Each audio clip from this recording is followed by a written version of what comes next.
A giant burly man, whom they believe to be a troll, and his small kid, who already has cheek and chin whiskers, are pursued by Hrothgar, king of Denmark, and a band of warriors to the brink of a precipitous seashore cliff in the year 500 CE. Grendel, the father's small son, is told to hide from the assailants' line of sight. The father is then shot by the Danes, and his lifeless body falls into the shore far below. Upon seeing the young Grendel, the Danish monarch chooses to spare him. Later, upon discovering his father's corpse, Grendel chops off the head to carry it home. Many years later, the skull that was cut off and mummified is believed to be the focal point of an antiquated memorial inside a cave. Now when the young Grendel is as big and strong as his father, he calculates his retaliation while staring at the head. The Danish king Hrothgar suffers a depressive breakdown after discovering 20 of his troops slain inside his vast hall.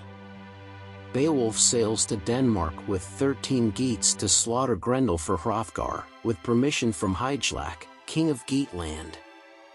Hrothgar greets Beowulf and his army, but the king's village is in great despair, and many of the pagan peasants become Christians at the insistence of an Irish monk. Grendel does indeed raid Hrothgar's village at night, but he runs away rather than engages in combat. Beowulf is informed by Selma the witch that Grendel would not battle him as he has done nothing wrong. Beowulf and his companions are led to the cliff above Grendel's cave by a villager who was just baptized and is therefore no longer terrified of dying. Since they lack a rope to descend the cliff, the Geats choose not to enter.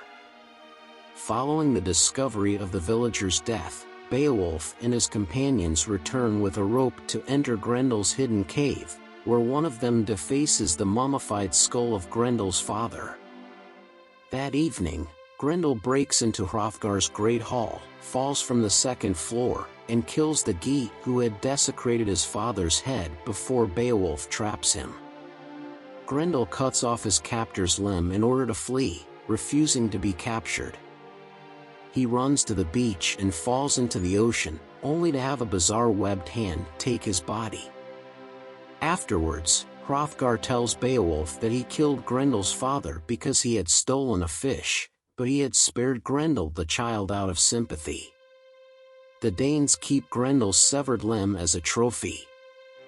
As she tells more about Grendel, Selma says that he once foolishly raped her but has since defended her. Beowulf then becomes her paramour. The Geats and Danes then nailed Grendel's arm as a trophy to the hall ceiling. Later that night, Grendel's mother, the Sea Hag, attacks the Danes, killing a few men and taking back her son's arm. For a third visit, Beowulf and the Geats go exploring in Grendel's cave. Within the cave, they discover a secret underwater passageway situated in a pond. Beowulf plunges down this tunnel and emerges to the cave where Grendel's body is waiting for him. The Sea Hag unexpectedly attacks him while he is investigating the body, and he uses a sword she had hidden among her riches to murder her. Then he realizes that the child of Grendel and Selma had been watching the fight. Later, Beowulf buries Grendel ceremoniously while Grendel's son looks on. Soon after, Selma is told by Beowulf and his group of Geats to hide her son, lest the Danes destroy him, and they depart Denmark by ship.